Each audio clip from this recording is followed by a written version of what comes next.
అగజానన పద్మార్కం గజానన మహర్నిశం అనేకదం తం భక్తానామేకదంతముపాస్మహే వాగీషాద్యా సుమనసః సర్వార్థానాముపక్రమే యన్నత్వా కృతకృత్యా స్యుః తం నమామి గజాననం బుధం శ్రీనివాసం సుధర్మాత్మభాసం సుధాతుల్యవాక్ సంగతం పాండురంగం సుధీనాదమున్యాహ్వయం దేశికార్యం గురుశ్రీత్రయం నిత్యమేతన్నమామి నమో బ్రహ్మాదిభ్యో బ్రహ్మ విద్యా సంప్రదాయకర్తృభ్యో వంశఋషిభ్యో మహద్భ్యో నమో గురుభ్యః నారాయణం నమస్కృత్య నరం చైవ నరోత్తమం దేవీం సరస్వతీం వ్యాసం తతో జయముదీరయేత్ స్వస్త్యస్తు సదాం సన్మంగళాని సంతు వక్తశ్చ శ్రోతॄణాం నిత్యమేకైకశ్లోకశ్రవణపఠనమాత్రేణ కలికల్మషాపనోదయ పటుతరే వేద కనక కథా ప్రస్తూయతే వ్యాసాయ విష్ణురూపాయ వ్యాసరూపాయ విష్ణవే నమో వై బ్రహ్మనిధయే వాసిష్ఠాయ నమో నమః. ఈటీవీ లైఫ్ ఆధ్యాత్మిక ఛానల్ సమర్పిస్తున్న వేదసారం వీక్షిస్తున్నటువంటి ప్రేక్షకులకు స్వాగతం తెలియజేస్తూ వేదసారంలోని వేదమంత్ర అర్థాన్ని సారాన్ని పరిపూర్ణంగా మానవ జీవితంలో ఆచరించాల్సినటువంటి కర్మలను విశేషములను ఈ కార్యక్రమం ద్వారా మనం తెలుసుకుంటూ ఉన్నాం. అందులో భాగంగా గత ధారావాహికల నుండి అనేకమైనటువంటి ప్రయోగములు ఆ తర్వాత సంస్కారముల గురించి కూడా మనం తెలుసుకుందాం. 4 వేదాలలోని సారాన్ని 4 వేదాలలోని సూక్తములను మంత్రములను యజుస్సులను రుక్కులను గానములను కూడా మనం తెలుసుకుంటూ ఉన్నాం. అందులో భాగంగా కృష్ణ యజుర్వేదం తైత్తిరీయ శాఖలో ఉన్నటువంటి రుద్రం అనేటువంటి పరమ శివాత్మకమైనటువంటిది శివతత్వమైనటువంటి అందరికీ ఉపయోగంలో ఉన్నటువంటి ఈ శివతత్వాన్ని శివుడు ఏ విధంగానైతే మనకు ఉండేటువంటి ఆపదలను తొలగించేటువంటి మంత్ర నిగూఢ రహస్యాలన్నింటినీ కూడా ఈ నమకం అనేటువంటి అధ్యాయంలో పేర్కొన్నట్టుగా మనకు వ్యాసుల వారు అందించిన కృష్ణద్వైపాయన మహర్షి అందించినటువంటి అనేకమైనటువంటి ధర్మశాస్త్ర గ్రంథాల ద్వారా మనం తెలుసుకుంటూ ఉన్నాం. 18 పురాణములు ఔపపురాణములు ఎన్నో ఉన్నా కానీ వేద శివ శివో వేద వేదాధ్యాయీ సదాశివ వేదము శివుడు శివుడే వేదము అనేటువంటి తత్వాన్ని ఆ శివతత్వాన్ని శివ రహస్య ప్రోక్తమైనటువంటి అనేకమైనటువంటి లింగార్చన విధానాలన్నీ కూడా ఈ నమకం అనేటువంటి అధ్యాయంతోనే ముడిపడి ఉన్నాయి. అందులో భాగంగా ఈ రుద్రానికి ప్రధానమైనటువంటి సూత్రము ఏమిటి అనేటువంటి అర్థాన్ని మనం తెలుసుకుందాం. ఈ రుద్ర ప్రశ్నకి పూర్వము పూర్తిగా కూడా ఏ ఛందస్సుతో ప్రారంభం కాబోతోంది, దీనికి ప్రధానమైనటువంటి ఋషి ఎవరు అనేటువంటి విషయాన్ని మనం ఇప్పుడు తెలుసుకుందాం. అస్య శ్రీ రుద్రస్య ప్రశ్నస్య ఈ రుద్ర ప్రశ్న అనగా అధ్యాయము అని పేరు. రుద్రస్య ప్రశ్నస్య ప్రధానమైనటువంటి ఋషి ఎవరు అనేటువంటి ప్రశ్న మనం వేసుకుంటే అఘోర ఋషి అని చెప్తూ ఉన్నారు. అఘోరులు అనగా మనకి ఇప్పుడు కనిపించేటువంటి నాగా సాధువులో లేక దండులో సన్యాసులో లేక చటక పాదుక ధరించి ఉన్నటువంటి వారో కాదు.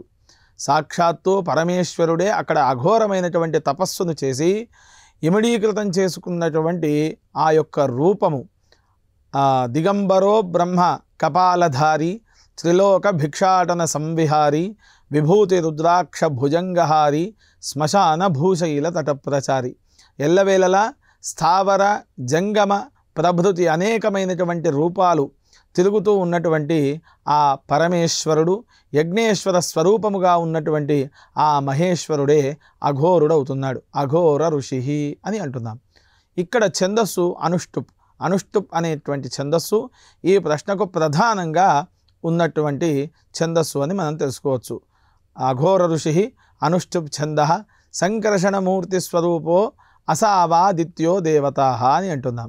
అనగా ఇక్కడ శివాయ విష్ణు రూపాయ శివరూపాయ విష్ణవే శివస్య హృదయం విష్ణోశ్చ హృదయం శివ అని మనకు శ్లోక ప్రమాణం ఉంది.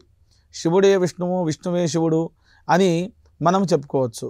కానీ వేద ప్రమాణంలో ఎలా ఉంది అంటే నమో రుద్రాయ విష్ణవే మృత్యురుమే పాహి శివ విష్ణు స్వరూపముగా ఉన్నప్పుడు మాత్రమే మనల్ని మృత్యువు నుండి కాపాడినటువంటి వాడు అవుతాడు అని అంటున్నారు.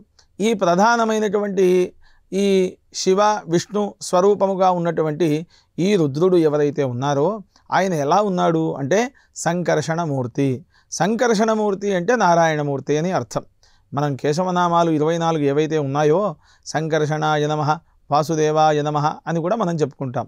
అందులో ఈ సంకర్షణమూర్తి అనేటువంటి అతను అదే విధముగా అసావాదిత్య అనగా భ్రమించుతున్నటువంటి సూర్య భగవానుడు అని అర్థం చేసుకోవచ్చు. అంటే సూర్యుడు తిరుగుతాడా అంటే తిరగడు. సూర్యుడు ఒక దగ్గరే ఉంటాడు. సూర్యుడి చుట్టూ తిరిగేటువంటిది భూమి. అప్పుడు మనకేమవుతోంది అంటే సూర్యుడే తిరుగుతున్నాడు అనేటువంటి భ్రమ మనకు కలుగుతోంది. దాన్నే మనం భ్రమ అని అంటున్నాం. భ్రమించడం ఇక్కడ భూమి జరుగుతోంది, పరిభ్రమణ చెందడం భూమి. అసావాదిత్య, అసావాదిత్యో బ్రహ్మ. ఈ పరమేశ్వరుడికి ప్రధానమైనటువంటి దేవుడు అక్కడ మనకు సాక్షాత్కరించేటువంటి వాడు ఆదిత్యుడు అవుతున్నాడు. అసావాదిత్యో దేవత పరమపురుష స ఏష రుద్రో దేవత అగ్నిక్రజతరు మాయామిష్టకాయాగు శతరుద్రీయే జప అభిషేకే వినియోగ. రుద్రాన్ని ఒకసారి చదివితే దాన్ని ఏకరుద్రము అని అంటాం. దాని పక్కకు ఇంకో ఒక సంఖ్యను చేరిస్తే అది ఏకాదశ రుద్రం అవుతుంది. 11 మంది 11 సార్లు జపిస్తే దాన్ని లఘురుద్రము అని అంటాం. అదే విధముగా దాన్ని మనం శతరుద్రం అనేటువంటి పేరుతో కూడా పిలుస్తూ ఉన్నాం. దీని తర్వాత ఉండేటువంటి రుద్రం మహారుద్రం. అనగా 1300 సార్లు పారాయణం చేసినట్టయితే దాన్ని మనం మహారుద్రము అని పిలుస్తూ ఉన్నాం. 14,000 సంఖ్యకు పైన పారాయణం చేస్తే దానిని అతిరుద్రము అని అంటున్నాం. ఈ రుద్ర సంఖ్య పూర్తిగా కూడా శివ రహస్య ప్రోక్తమైనటువంటి సాక్షాత్ పరమేశ్వరుడు పార్వతీదేవికి ఉపదేశించినటువంటి మంత్రముల యొక్క నిగూఢ అర్థ రహస్యాలన్నీ కూడా ఆ శివ రహస్య ప్రోక్తమైనటువంటి లింగ పురాణం నందు తెలియజేస్తున్నట్టుగా మనకు పెద్దలు సూచిస్తూ ఉన్నారు. అనేకమైనటువంటి ధర్మశాస్త్ర గ్రంథములు మనకు పేర్కొంటూ ఉన్నాయి. ఈ రుద్రాభిషేచన, రుద్ర హవనములు ఇవన్నీ కూడా కార్తీక మాసము, ఇప్పుడు మనకు నడుస్తున్నటువంటి శ్రావణ మాసము ప్రత్యేకముగా చెప్పబడినది. అందుకని ఈ వేదములలోని అనేకమైనటువంటి భాగాలు ఉన్న రుద్రాధ్యాయాన్ని మనం ప్రథమంగా ఈ నెలలో మనం తెలుసుకుంటూ ఉన్నాం. ఇక్కడ రుద్రునికి అర్చన చేసినప్పుడు ఏ విధముగా ఉండాలి అంటే సాక్షాత్ రుద్రుడు అఘోరుడు, అదేవిధంగా అగ్నిస్వరూపుడు. ఆ అగ్నిస్వరూపం ఎక్కడ ఉంది అని అంటే తాను ధరించేటువంటి ధనస్సునందు ఉంది అగ్ని. అది ఏ విధంగా ఉంది? నమస్తే అస్తు ధన్వనే బాహుభ్యాముతతే నమః అని వేదస్తుతి ప్రమాణం. శివుడు అఘోరుడై నిటారుగా నిలుచున్నప్పుడు తన యొక్క బాహువులు అనగా భుజస్కందముల వరకు కూడా ఆ ధనస్సు పట్టుకొని ఉన్నాడు. కాళ్ళ నుండి తన యొక్క బాహువుల వరకు ఆ ధనుస్సు ఉంది, శివధనుస్సు అని పేరు. ఆ పరమేశ్వరుడు ధరించి ఉన్నటువంటి ఆ యొక్క ధనస్సు అగ్నితో జ్వాలలు కక్కుతూ ఉంది, జ్వాలలు వస్తూ ఉన్నాయి. అటువంటి ధనస్సును తాను పట్టుకున్నాడు. పట్టుకున్నటువంటి ధనస్సులో అదే విధముగా అమ్ముల పొది అంటే భుజానికి వేసుకున్నటువంటి బాణములను తీసినాడు. తీసి అలా పట్టుకొని విసురుతూ ఉన్నాడు. విసిరినప్పుడు ఆ ధనస్సు నుండి వచ్చేటువంటి బాణాలన్నీ కూడా మా శత్రువుల వైపే వెళ్ళాలి అని అక్కడ మనం మంత్ర రూపంలో చెప్తున్నాం. నమస్తే అస్తు ధన్వనే బాహుభ్యాముతతే నమః యాత ఇషు శివతమా శివం బభూవతే ధను శివాశరవ్యాయాత వతయానో రుద్రమృడయ. క్రోధరూపముగా ఉండేటువంటి ఓ పరమశివ, మా యొక్క మనస్సులో ఉండేటువంటి అనేకమైనటువంటి బాధలు, అదే విధముగా చెడు ఆలోచనలు ఏవైతే ఉన్నాయో, దుష్ట సావాసాలు ఏవైతే ఉన్నాయో అవన్నీ కూడా హరించడానికి నీ ధనువు నుండి వచ్చేటువంటి బాణము మాకు కుచ్చుకొనుగాక. కానీ మాయందు ఆ బాణమైతే ప్రసరింపకుండా మా శత్రువులు అంటే అంతఃశత్రువులు, బాహ్య శత్రువులు అని 2 విధాలు. అంతఃశత్రువులు అంటే ఆలోచన విధానం అంతా కూడా అంతఃశత్రువులు అని పేరు. అనగా మనము మెదడు నుండి ఆలోచన చేసేటువంటి విధానాలన్నీ అసురాత్మకమైతే మనస్సు నుండి చేసేటువంటి ఆలోచనలన్నీ కూడా దైవాత్మకం. ఆత్మబుద్ధి సుఖం చైవ అని మనం ఇదివరకు కూడా చెప్పుకున్నాం. ఆ విధముగా మనస్సు నుండి వచ్చేటువంటి ప్రతి ఆలోచనలు కూడా పరమేశ్వర కృతమైనటువంటివే. ఆ మెదడు నుండి వచ్చేటువంటి దుష్ట ఆలోచనలు ఏవైతే ఉన్నాయో వాటి యందు ఈ పరమేశ్వరుని యొక్క ధనస్సు నుండి వచ్చినటువంటి బాణం కుచ్చుకొని అవి శత్రువులుగా, అసురులుగా వాటిని చంపివేయాలి. దీనినే దేవాసురుల యొక్క యుద్ధం అని కూడా మనం చెప్పుకోవచ్చు. నమకాధ్యాయంలో ప్రతి ఒక్క వాక్యము కూడా పరమేశ్వరునికి నమస్కారం చేసేటువంటిదే. అందుకని దాని పేరు నమకము అని అంటున్నాం. ఇక్కడ మనము గత ధారావాహిక వరకు కూడా 5 మంత్రముల యొక్క సారాన్ని మనం విన్నాం. ఇప్పుడు 6వ మంత్రం. ఈ 6వ మంత్రానికి ప్రధానమైనటువంటి దేవత ఎవరు, ఆ ఋషి ఎవరు, దాన్ని ప్రయోగంలో ఏ విధంగా చేయాలి అనేటువంటి అంశాన్ని కూడా మనం తెలుసుకుందాం. ఈ మంత్రానికి కణ్వ ఋషి ప్రధానమైనటువంటి ఋషి అవుతున్నాడు. ఈ కణ్వ ఋషి అదే విధముగా శంభు అనేటువంటి పేరును సంతరించుకున్నటువంటి పరమేశ్వరుడే దేవత. అనుష్టుప్ అనగా ఒక్కో వాక్యములో 8 అక్షరాలతో 4 పాదాలు ఉండేటువంటి ఛందస్సు అనుష్టుప్ ఛందస్సు దీనికి ఛందస్సు అవుతోంది. శంభుర్ దేవత అవుతున్నాడు. అదే విధముగా కణ్వ మహర్షి ఈ మంత్రాన్ని అనుష్ఠానంలో పెట్టుకొని మనకు అందించినటువంటి ప్రధానమైనటువంటి ఋషి అని మనం తెలుసుకోవచ్చు. ధ్యాన శ్లోకం ఈ విధముగా ఉంది. చంద్రార్థమౌలిం కలారిం వ్యాలయజ్ఞోపవీతినం జ్వలత్పావక సంకాశం ధ్యాయేద్దేవం త్రిలోచనం. చంద్రార్థమౌలిం, చంద్రమౌళి అని మనం పేరు పిలుచుకుంటున్నాం భగవంతునికి. చంద్రార్థమౌలిం అనగా బాల చంద్రుడు ఎవరైతే ఉన్నారో నెలవంక అని కూడా మనం అనొచ్చు. దాన్ని శిరస్సునందు ధరించి ఉన్నటువంటి వాడు. ఆ భూషణము అనగా నగగా పెట్టుకొని ఉన్నాడు. అందాలు గల చిన్న చందమామను తెచ్చి పువ్వుగా జటలోన ముడిచి తీర్చి శివుడిపై వరగంగ జరులు జిమ్ముచునుండ ముద్దుగా నొసట విభూతి మెరయ తనువెల్ల పాముల తావలమ్ములు గట్టి దట్టమవు పులితోలు బట్టగట్టి ప్రమథ గణంబులు ప్రస్తుతించుచునుండ దండిగా నా వెండి కొండపైన ముంగిటను గొల్వగా నంది భృంగిరుటులు శూల ఢమరు కపాలాలు కైలబూని సతతము వెలుగొందు పార్వతీ పతివి నీవే అని అప్పాల విశ్వనాథ శాస్త్రి గారు అద్భుతమైనటువంటి ఈ కావ్య రచన చేసినారు. సాక్షాత్ పాండురంగడే పరమేశ్వరుడు అనేటువంటి తత్వాన్ని ఎలా ఏ విధముగా ఉన్నాడు అనేటువంటి వేదమంత్రార్థాన్ని కూడా ఈ సీసపద్యంలో ఇచ్చినారు. ఆ సీసపద్యంలో ఇచ్చినటువంటి ఈ యొక్క పద్యము ఎంతో మహిమాన్వితమైనది అని మన వాళ్ళు చాలామంది కూడా చెప్పినారు. ఆ చంద్రరేఖ ఏదైతే ఉందో ఒక పువ్వుగా జుట్టులో పెట్టినారు అని మనం తెలుసుకోవచ్చు. అక్కడ భూషణముగా ఉన్నది అంటే అందమైనటువంటి ఆభరణముగా వెలుగుతూ ఉంది. చంద్రకళ శిరస్సు యందు ఉన్నది అని చెప్పుకోవచ్చు. సోమకళలు ఒక 11 ఉన్నాయి. ఆ 11 సోమకళలు ఒకే దగ్గరగా ఆ శివుడి యొక్క జటాజూటమునందు బంధించి ఉన్నాయి. ఆ సోమకళల ద్వారానే తాను శిరస్సులో ఉండేటువంటిది గంగను కూడా బంధించినాడు. ఆ గంగ ఎలా ఉంది అంటే శివుడిపై వరగంగ జరులు జిమ్ముచునుండ. పూర్తిగా పరమేశ్వరుని యొక్క అభిషేకమంతా కూడా అదే గంగ చేత జరుగుతుంది. అభిషేక ప్రియ శివ అని మనకు కొంతమంది చెప్పినారు. ఆ అభిషేక ప్రియుడైనటువంటి చేతులారంగా శివపూజ చేసడేమి అని పోతన భాగవతంలో కూడా ఒక వాక్యం ఉన్నది. నోరు నవ్వంగా హరికీర్తి నుడవడేమి.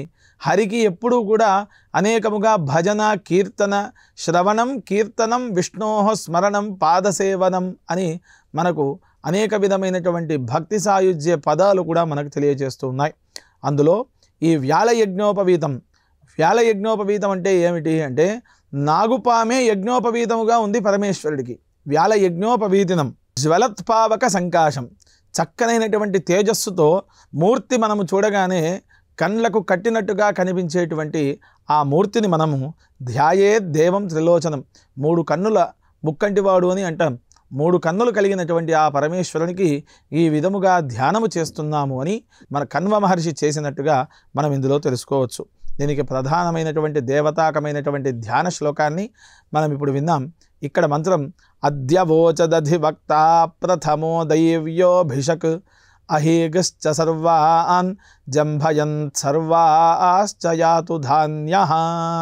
ప్రథమ దేవత, దివ్యజ్ఞానులలో కూడా మొదటివాడు, ఆదివ్యాధి తాప సంసారాలన్నింటినీ కూడా పోగొట్టేటువంటి వాడు, అనేకమైనటువంటి బాధలకు నివారణ చేసేటువంటి వాడు, ఆపదల యందు అభయము ఇచ్చేటువంటి వాడు అయినటువంటి రుద్రుడు మాకు వృశ్చికములు అనగా తేళ్ళు, వ్యాఘ్రములు అనగా అనేకమైనటువంటి పులులు, సింహములు, వనచరాలు ఏవైతే ఉన్నాయో వాటి నుండి, అదేవిధంగా రాక్షసుల నుండి మాకు బాధలన్నీ కూడా తొలగించేటువంటి పరమేశ్వరుడా మీకు నమస్కారము అని ఈ యొక్క వాక్యానికి అర్థము అని మనకు భట్టభాస్కరులు అందించినటువంటి భాష్యంలో మనం తెలుసుకోవచ్చు.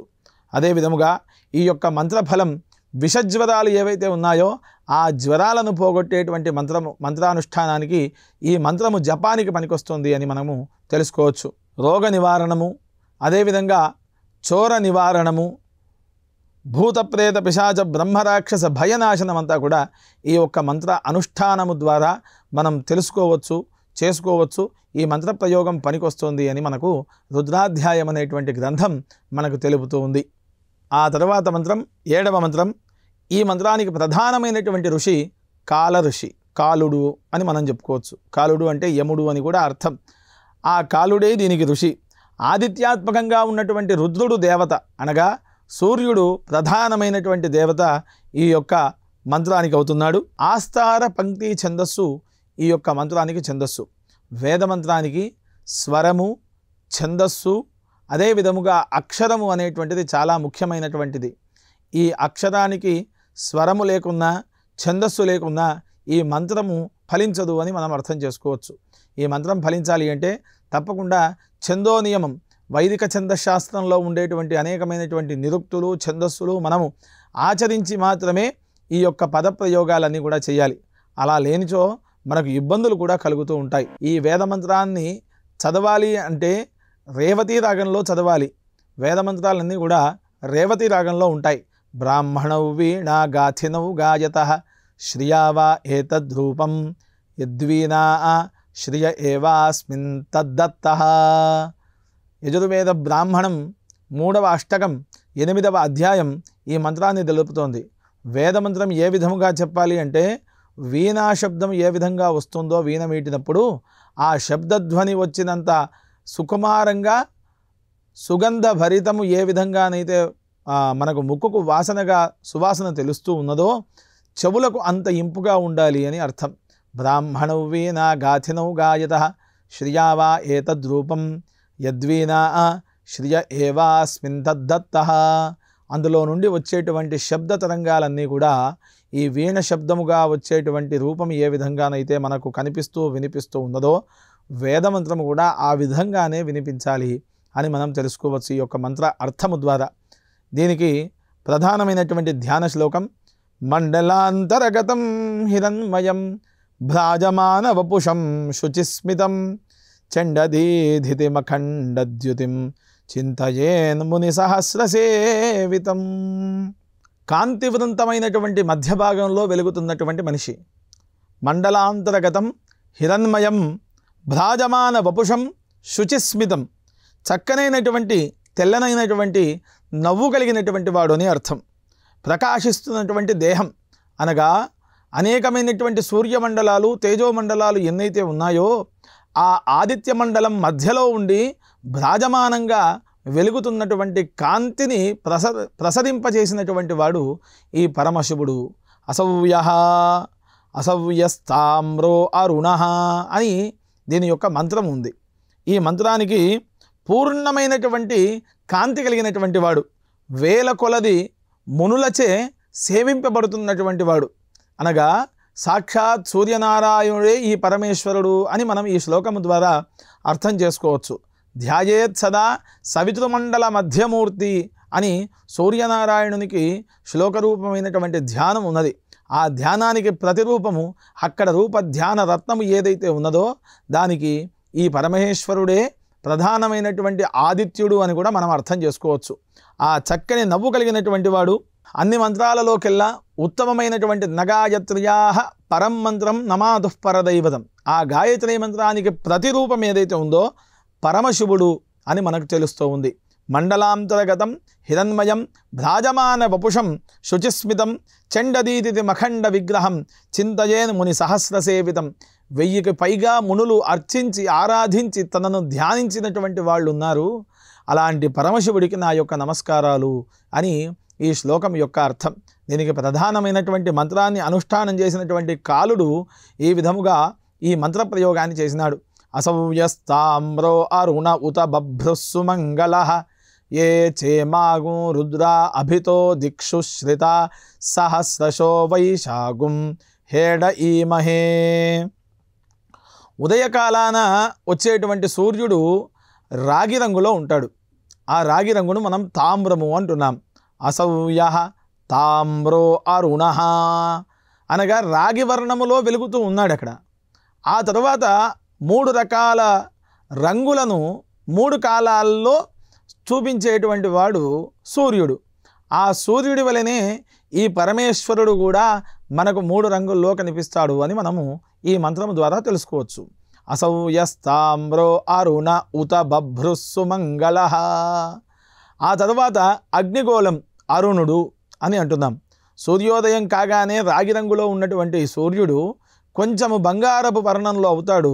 ఆయన అరుణ అనేటువంటి పేరు, అరుణుడు అని అంటాము, అరుణోదయము అని కూడా అంటాము. ఆ అరుణుడి యొక్క రూపాన్ని ఆ పరమేశ్వరుడు తన యొక్క రూపం ద్వారా మనకు ఆశీర్ అనుగ్రహాలు అందిస్తూ ఉంటాడు. తర్వాత పచ్చని గడ్డి ఏ విధంగానైతే ఉంటుందో ఆ పచ్చటి పొలములు పశువులు ఏ విధంగానైతే ఈ యొక్క లోకమంతా సంతరించుకొని తిరుగుతూ ఉన్నాయో అరుణ ఉత బభ్రుస్సు మంగళ, అక్కడ ఆ రకమైనటువంటి వర్ణం కలిగినటువంటి వాడని కూడా మనం ఈ యొక్క వేదార్థాన్ని పరిగణలోకి తీసుకోవచ్చు. చీకటిని అదే విధముగా మంచుని కూడా నివారింపగలిగేటువంటి శక్తి సామర్థ్యములు కలిగినటువంటి వాడు, సౌమంగళ్యాన్ని అంటే ఎల్లప్పుడూ కూడా మంగళకరమైనటువంటి వాక్యాలు పలకడానికి తోడ్పడేటువంటి వాడు రుద్రుడు. అలాంటి రుద్రునికి నేను నమస్కారం చేస్తున్నాను అని ఈ మంత్రం యొక్క అర్థం. ఏ చేమాగు రుద్ర అభితో దిక్షు. మనకు ఉండేటువంటి 10 దిక్కులు ఉన్నాయి. తూర్పు నుండి ఊర్ధ్వము, అదేవిధంగా పృథివీ, ఇవన్నీ కలిస్తే మనకు 10 దిక్కులు అవుతున్నాయి. ఆయా దిక్కుల యందు కూడా సర్వవ్యాపి అయి వ్యాప్తి చెంది ఉన్నటువంటి వాడు అని మనం అర్థం చేసుకోవచ్చు. ఈ 10 దిక్కుల్లో కూడా సాక్షాత్తు పరమేశ్వరుడు ఉన్నాడు. అందుకే ఇంద్రేశ్వర, అగ్నేశ్వర, యమేశ్వర, నిరుతేశ్వర, వరుణేశ్వర, వాయువేశ్వర, కుబేరేశ్వర, ఈశానేశ్వర, ఊర్ధ్వేశ్వర, పృథివ్యేశ్వర అని ఈ యొక్క 10 నామాలతో కూడా మనము పరమేశ్వరుణ్ణి శ్రిత రుద్ర అభితో దిక్షు అనేకమైనటువంటి దశ దిశలయందు కూడా వ్యాప్తి చెందినటువంటి ఆ రుద్రుడికి నేను నమస్కారం తెలుపుతున్నాను అని ఈ యొక్క వాక్య అర్థం అని మనము తెలుసుకోవచ్చు. శ్రిత సహస్రశో వైశాగుం హేడ ఈమహే. విద్యుక్తమైనటువంటి కర్మలు అనగా పెద్దల నుండి పారంపర్యంగా వంశపారంపర్యంగా వచ్చేటువంటి కర్మలను తప్పక మనం ఆచరించాలి. ఒకవేళ ఆ యొక్క కర్మల యందు మనకు ఆసక్తి లేక మనము కనుక చేయకపోయినట్టయితే ఆ పరమేశ్వరుడు మా మీద కనుక కోపానికి వచ్చినట్టయితే మమ్ములను క్షమించండి అని ఈ యొక్క వాక్య అర్థం. ఆ రూపముగా అనగా సూర్యుడి రూపంలో ఉండేటువంటి పరమేశ్వరుడికి నేను నమస్కారం చేసుకుంటున్నాను అని ఈ యొక్క మొదటి అనువాకంలో 7వ మంత్రం యొక్క అర్థాన్ని మనం తెలుసుకుంటూ ఉన్నాం.